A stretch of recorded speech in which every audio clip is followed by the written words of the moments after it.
What's up, guys? It's your girl Stacey Cake, your host for What's High, and today I'm here to review the official teaser for a movie called Bring Her Back.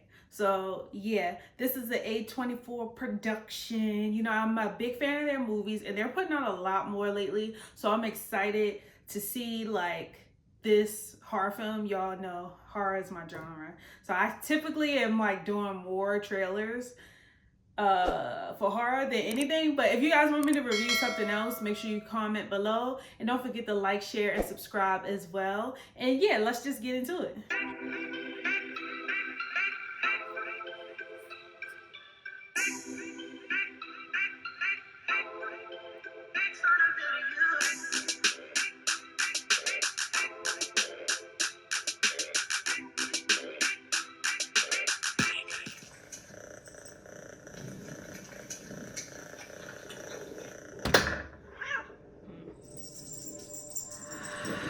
Yeah, look, their angle was tough.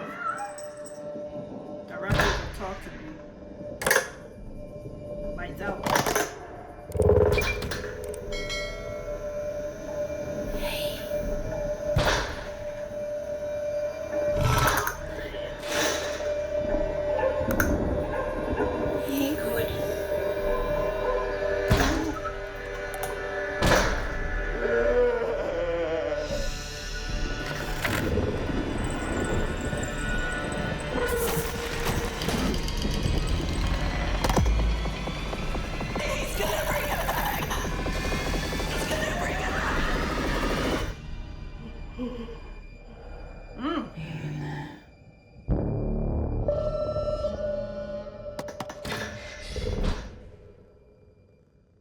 What did I just watch? What did I just watch? So I don't know what I just watched. It was a lot, and I actually had to go back and watch this teaser again multiple times because it was just like a lot to process and a lot going on, and I'm like trying to put it together like a puzzle. So this, I think, was just an excellent teaser, and I'm going to break down my thoughts into highlights and kind of cons, like pros and cons, but it's going to be highlights, like things that stood out for me, and then the cons, things that I could have been I felt could have been done a little bit better. And then I'm going to wrap everything up with just like a quick rating and just like a conclusion of my thoughts. So, highlights. Let's start with the highlights. So first thing that I noticed immediately was the wordplay on the screen. So they really played a lot with the text, and I thought that was unique because a lot of movies or a lot of trailers, a lot of production companies don't really do that. You don't really see that too often. I mean, you see text in trailers and teasers, don't get me wrong, but just how they like, again, did it like a puzzle. Like this whole thing felt like a puzzle. You're trying to put something together, and I think it's going to be a lot of mystery and questions when you watch this film. And I pray that they do a good job of answering the questions that they leave the viewer with, because I already have so many. So I hope it's not a film where there's a lot of plot holes or like cliffhangers and you're just like, like I didn't feel like I learned anything about why this is happening or what's going on with the characters.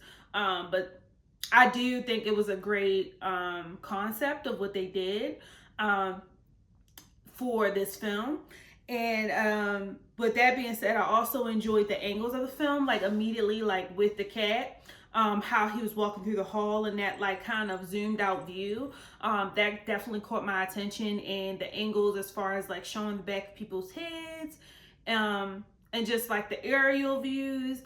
It was a good mix. Even in the teaser here, we got a close up of hair being cut. So definitely the angles lending to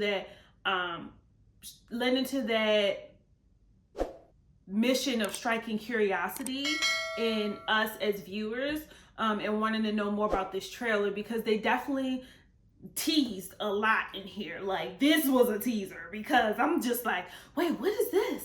And what's going on with this? And who's that? And what do they mean by this? And why are they saying this? And is it him or is it her that died? And lots of questions. I'm just like trying to make the math, and it's like pointless because this is a teaser. So I'm definitely excited to see what they bring and what information they give us in the full trailer for this film. But I think the concept of a teaser is this.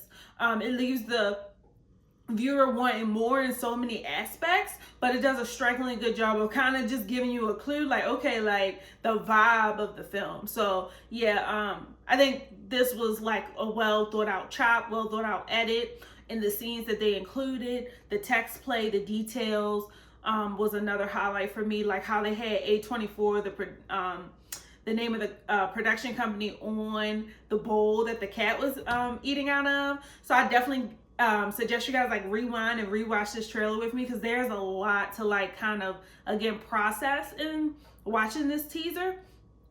It was just so much that happened. So I enjoyed that it actually like made me look back to really kind of get it and really pick up on everything that they were like spitting out, you know what I mean? Another angle that really I like was the chitters under the skin. That made me like, ooh, like it's gonna be some cringy stuff, like good cringy stuff, and it's gonna be like some more like some good storyline details and like eerie feels as well. And when I think gore and kind of like horror collide, we get a really good movie typically. And a prime example of this is like Evil Dead. I haven't brought myself to watch that again, the newest Evil Dead, but it was like a crazy collab of them both, and of gore and horror. And I don't know if this is going to rise to that level, but just you can tell it's going to be some level of like disgust that goes along with the horror that we see, the horror of the storyline that we see in this teaser. So cons, I don't really feel like I have a lot of cons. Like I said, I feel like it's a teaser, so I'm interested in actually reviewing the full trailer when it comes out. The only thing I could kind of like think of was that I wish we got to spit more FaceTime from the cast so we can get a little more familiar with, okay, like who's starring in this.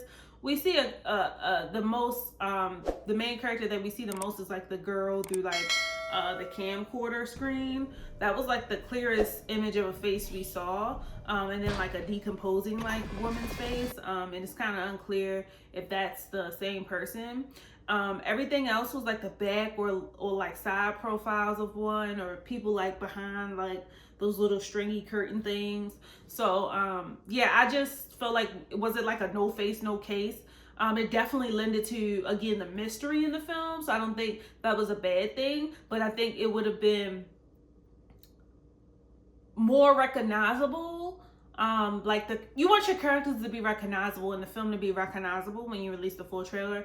Like, oh, I see that face before. Oh, I've seen that. And I think by them avoiding the face so much that it might, like when the other trailer comes out, you may not be able to immediately connect the dots. I don't know, unless you're like really into this and like following the names. But it may not click for you, just depending on how they do the trailer. Because, you know, if you're a visual person, there wasn't a whole lot of visuals to latch onto as far as like something, I don't want to say not memorable, but you may remember faces a little easier than those quick close-up snips, I guess is what I'm saying.